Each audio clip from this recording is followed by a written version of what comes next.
2. طيب اقول لك 1 زائد 1 يساوي 2. شوف ايش الفعاليات اللي تبغاها هذا الجمهور المنعم، ها، انه تصير قصدك عشان جمهور الرياض منعم يعني ولا ايش؟ ايوه كل الحمد لله. لا انت قلت الان جمهور هذا الجمهور إيه منعم، يعني نعم انت تسقط على جمهور الرياض لا لا ولا انا إيش؟ اشوف في اسقاط الحمد صراحه. لله كله في اسقاط. في اسقاط. في طيب اسقاط. انا الجمهور سيب الحبيب، الجمهور في إيه حاله. الجمهور الحبيب. الجمهور الحبيب. طيب ها ايش هي الفعاليات اللي تبغاها يعني يسوي؟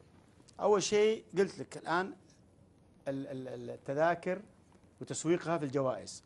2 الفعاليات اللي يقول عليها مثلا زي حقين الاخوان الان اللي عندهم نشاط التركات هذولي والفود وفعاليات. يا اخي حتى في بعض الطرح الاعلامي اللي ينقال زيك انت الان، المفروض انك تقول يا جمهور الرياض مباراه بكره مهمه، يا جمهور، انت قاعد تسقط على جمهور الرياض. ناعم وحر مش عارف ايش.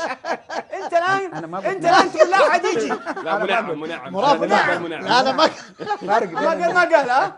قال مرفه ما قال ناعم. لا. المنعم. لا منعم من النعمه ما يقصد. لا منعم. برضه بعد ثاني مره منعم من النعمه ما من لا النعومة. لا توهق الرجال. انا اقول في لك ناس يا تاخذها أبو جد وانت إحنا تمزح نقول- يا ابو تركي. نقول مع الاخوان. طيب ادخل انت وياه تحدي. وش فيش؟ الحضور انا بكره. والله بالنسبه هو يقول لك انا راهن، منو؟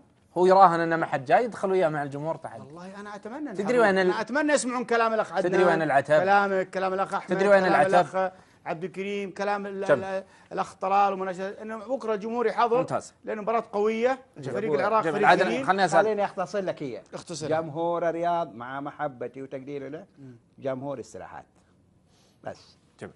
خلني انا اقول